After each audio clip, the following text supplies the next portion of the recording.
sort of join forces together and try to move ourselves to journey this far and be here in our beautiful province, Bohol. And so I welcome you all. One thing for sure, which I would say moved you and made you decide to come here, is for your love for Elliot and Renel, without any doubt. Rainbow notes upon the wall. Perfect sunset to 10.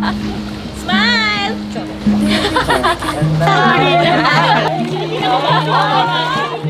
There's a ribbon in the sky, painted rivers in the moonlight, moving pictures say the word. I know how much you and Elliot have worked hard to make this happen, and I'm very happy to tell you that everything looks beautiful. And konti na lang, pwede na kayo mag-relax and start your journey as husband and wife together. Yeah. Cheers! 'Cause no matter if our blue skies turn to there's a sun that's bound to light our way, and all other roads are rough. I'll get through it just because. Elliot, did you come here of your own free will to bind yourself forever in the love and service of your wife?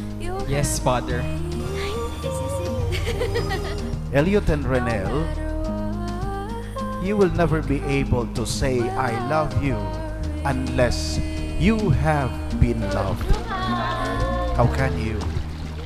But a journey which I believed started when their own parents allowed them to experience life, when their own parents showed them and taught them how to love. Okay, now anak, you are ready enough to go to another stage of your life. Be strong and Napakaganda na ng ginawa mo for us. Very, very, very, ano naman, best dad ever. We'll have our way, and as you gaze at the stars tonight, I will gaze at a star more beautiful and bright, and I wish I could do this forever.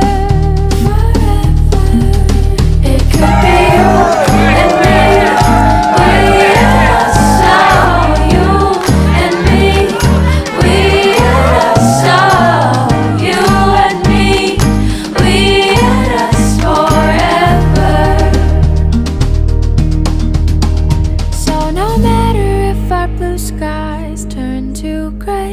There's a ray of sun that's bound to light our way, and although the roads are rough, we'll get through it just because. These two words will soon be the power that will bind you, because you said you love each other.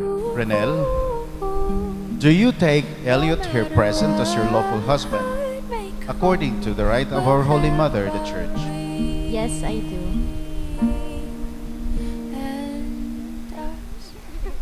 Do you give yourself to him as his wife? Yes, I do. Do you accept him as your lawful husband? Yes, I do. Stand tall. I won't let you go. No one can take your place. Oh, a couple fights and lonely nights don't make it right to let it go to waste. And I won't let you fall. I won't let you go. No matter where you are, no matter where you are, I'll be there. No matter where you are, no matter where you are, I'll be there. Yan, we've been through fun times together, dark times together. A quittering, regrettering, forgettery is everything. Grant us, O Lord, be one heart and one soul. From this day forward, for better or for worse, for richer or for poorer, in sickness and in health, until death do us part. I won't let you go. No matter where you are, no matter where you are, I'll be there. No matter where you are, no matter where you are, I'll be there. But to remain in the love of Jesus, to anchor your relationship in that relationship of love of Jesus. A love which has all the power to give, to push you to give yourselves to each other. Now, my dear friends, let us again welcome into our Christian community the newly wedded couple, Mr. and Mrs. Elliot and Renel Ramos. The crowd